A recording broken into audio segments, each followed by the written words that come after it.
This document wasn't a simple contract or will, but a legally binding financial instrument that triggered immediate, irreversible consequences. Such instruments can include margin calls, leveraged investment agreements, or binding arbitration settlements that mandate asset liquidation. The mechanism often involves a clause or condition that, once met, forces the sale of holdings regardless of market conditions. This differs from gradual loss through bad investments.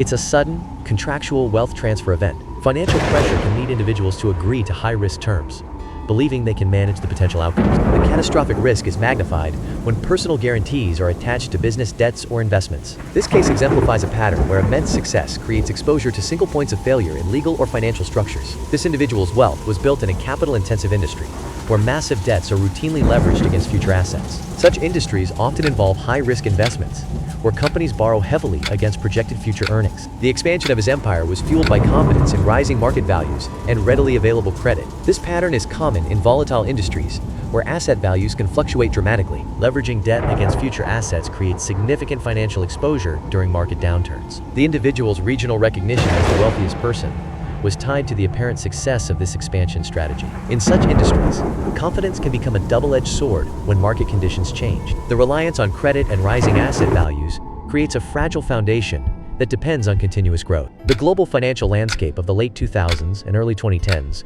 was characterized by a period of easy credit, followed by a sudden, severe contraction. This contraction hit asset-heavy sectors particularly hard as the value of physical holdings plummeted. The individual's fortune was not held in liquid cash, but was instead tied to the value of a privately held company. This meant their wealth was directly linked to the company's performance and the valuation of its physical assets. Such asset-based wealth is vulnerable during economic downturns, as seen in the 2008 financial crisis when similar structures collapsed. The reliance on illiquid assets created a significant financial risk when market conditions shifted abruptly. The entrepreneur's wealth was largely theoretical, tied to market perception and credit availability rather than tangible assets. This type of valuation is common in sectors like technology or real estate development, where future potential drives current worth. Such paper fortunes are vulnerable because they depend on continuous investor confidence and accessible capital markets. The collapse began when a sudden industry-wide downturn struck, similar to housing market crashes or tech bubble bursts. This downturn rapidly devalued the company's primary assets, which could have been properties, intellectual property, or inventory. In these scenarios, assets that were once highly valued can become difficult to sell or collateralize for loans. The combination of evaporating market confidence and collapsing asset values creates a financial death spiral. This pattern has repeated throughout economic history, from the 2008 financial crisis to various sector-specific collapses. Personal guarantees are legally binding contracts where an individual assumes responsibility for a company's debts. These clauses are common in business financing, especially for expansions, but they transfer immense financial risk to the guarantor. When a business faces financial distress, lenders can trigger these guarantees, demanding immediate repayment from the individual. This creates a margin call scenario on personal assets, where the guarantor must provide cash or collateral to cover the debt. If new loans cannot be secured, the guarantor's options narrow drastically, often leaving only a few legal pathways. A settlement agreement may be presented as an alternative, offering renegotiated terms to avoid immediate bankruptcy or litigation. Such documents typically outline new payment schedules, potential asset transfers, or debt forgiveness in exchange for the guarantee. The decision to sign carries profound consequences, potentially determining financial survival or complete ruin. By signing this receipt, he effectively acknowledged and secured a staggering personal debt against his entire empire. This action turned what began as a corporate crisis into a personal financial catastrophe. The legal mechanism was a personal guarantee, a common but high-risk financial instrument. Such guarantees remove the legal separation between a business and its owner. The signature provided creditors with an immediate and enforceable legal claim. This allowed them to lay claim to his holdings without further corporate negotiation. The aftermath was swift because the debt was now attached directly to him, not just his company. This pattern illustrates a critical failure in risk management during corporate distress. This legal maneuver, known as piercing the corporate veil, occurs when courts hold individuals personally liable for corporate debts. It typically requires evidence that the corporation was used as an alter ego or instrumentality for personal affairs. This dissolution of personal assets to cover corporate obligations represents an extreme financial consequence. Such cases often involve complex financial structures where business and personal finances become indistinguishable. The personal affirmation of debt obligations can trigger immediate legal action against individual holdings. This process demonstrates how legal systems can dismantle even the largest fortunes when obligations are unmet. The event became public through court filings and financial press reports, transforming a story of legendary success into a stark lesson in financial financial risk. This public unraveling typically occurs when legal proceedings or investigative journalism expose previously hidden financial details. We do not have access to the private deliberations or the exact moment of signing that led to this outcome. Such confidential discussions between parties are rarely documented for public review in financial cases. The full psychological pressure from lenders, advisors, and partners is not publicly documented. This lack of documentation about internal pressures is common in financial investigations, leaving gaps in understanding decision-making processes. Financial collapses often follow patterns where public success stories mask underlying vulnerabilities. The transition from celebrated achievement to cautionary tale serves as a reminder of systemic financial risks. The long-term personal aftermath for the individual and his family remains largely private,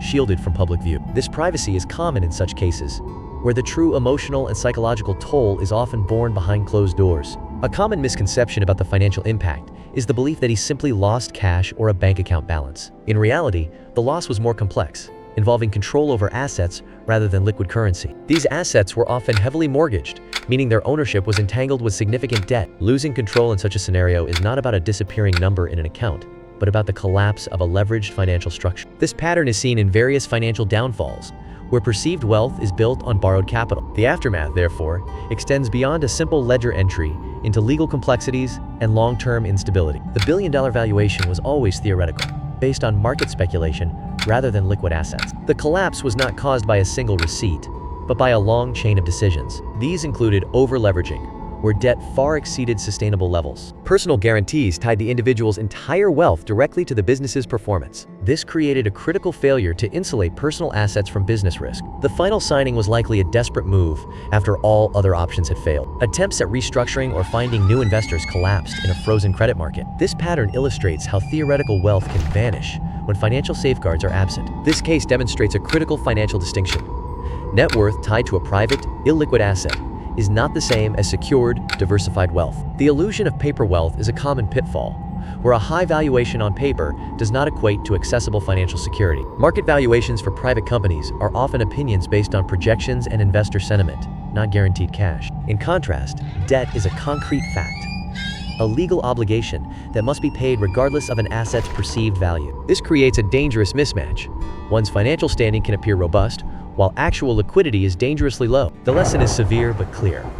Over-reliance on a single, non-liquid asset for net worth is a significant financial vulnerability. Diversification across asset classes provides a buffer, converting uncertain paper wealth into more stable, real-world security. In business, the separation between personal and corporate assets is a critical firewall. This legal distinction protects individuals from business liabilities. Signing personal guarantees for corporate debt dismantles this protection entirely.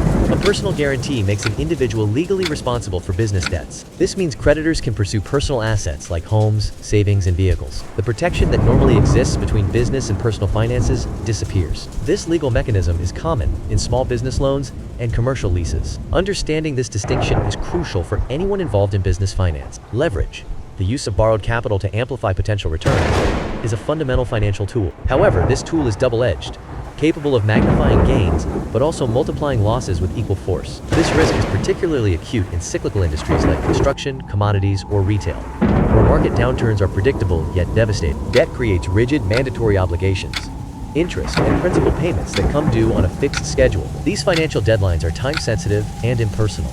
They do not pause for recessions, personal hardship, or unexpected crises. The mechanism ignores circumstance, creating a pressure that can force distressed sales or bankruptcy, even if the underlying asset has long-term value. This pattern separates leverage from equity. An owner can wait out a storm, but a debtor must pay to survive it. Thus, while debt can build empires rapidly, it also constructs traps with deadlines, making the financial foundation perilously fragile. This principle of diversification is a cornerstone of modern financial risk management. Concentrating wealth in one asset class creates systemic vulnerability, as seen in historical market collapses. When that sector fails, the entire financial structure collapses without alternative support. This lack of a backup plan mirrors patterns observed in corporate bankruptcies and personal financial ruin. The mechanism is straightforward. No diversified holdings means no shock absorption during economic downturn. Financial advisors consistently warn against this concentration, citing it as a primary cause of catastrophic loss. The psychological parallel is clear. Over-reliance on any single point of failure invites disaster. This financial narrative concludes not with a dramatic twist, but with a predictable outcome determined by mathematical principles established long before. The mechanisms at play were set in motion years earlier, following a clear, calculable trajectory. It highlights a core principle in finance. The most significant risks are often those an individual or institution voluntarily assumes. This voluntary acceptance is typically underpinned by a belief that the negative consequences will never materialize. The psychology involves discounting long-term statistical probabilities in favor of short-term confidence or perceived control. This pattern is observable in various documented cases of institutional over-leverage and personal investment disasters. The conclusion serves as a stark reminder that in systems governed by mathematics and human behavior, certain outcomes become inevitable.